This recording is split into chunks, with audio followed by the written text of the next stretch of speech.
10-step acquisition checklist. In this chapter, we're going to review a 10-step process to ensuring that an acquisition is properly integrated from the beginning to the end. The first step is to have an acquisition strategy, an actual plan around acquisitions and why they benefit your business. You need to have some criteria.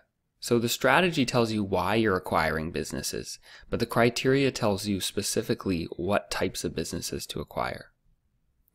Once you have 1 and 2 in place, you can start step number 3, which is searching for a target.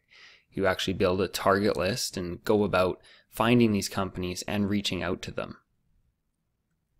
There should be a planning process once you've started searching and speaking with these companies to actually plan for this acquisition strategy.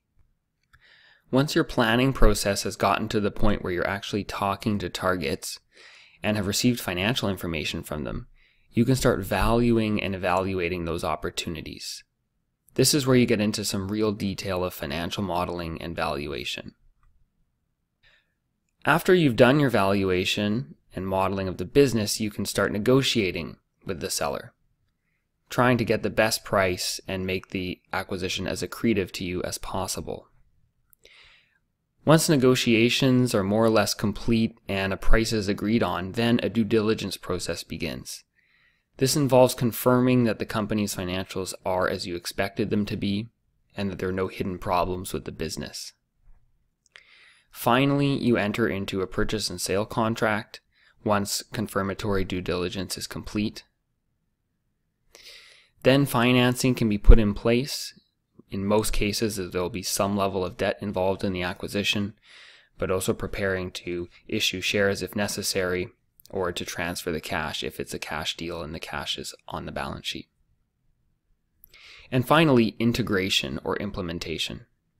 And in fact, number 10 opens up a new staircase. The integration staircase can be very long and very arduous. In fact, a lot of companies are probably over-optimistic about their ability to integrate businesses with their own. And what they thought were synergies may, in the short term, turn out to actually be increased costs, and hopefully over time get brought down and managed to really achieve the synergies that were hoped for. So this 10-step process should give you a pretty good idea of what it's like to work on mergers and acquisitions. If you're working in investment banking, you'll be involved in various parts of this process, most heavily around valuation, negotiation, and actual closing of the deal. If you work in-house in corporate development for a company, you'll be involved in all 10 of these steps. So this is very important for most careers in corporate finance that touch on M&A.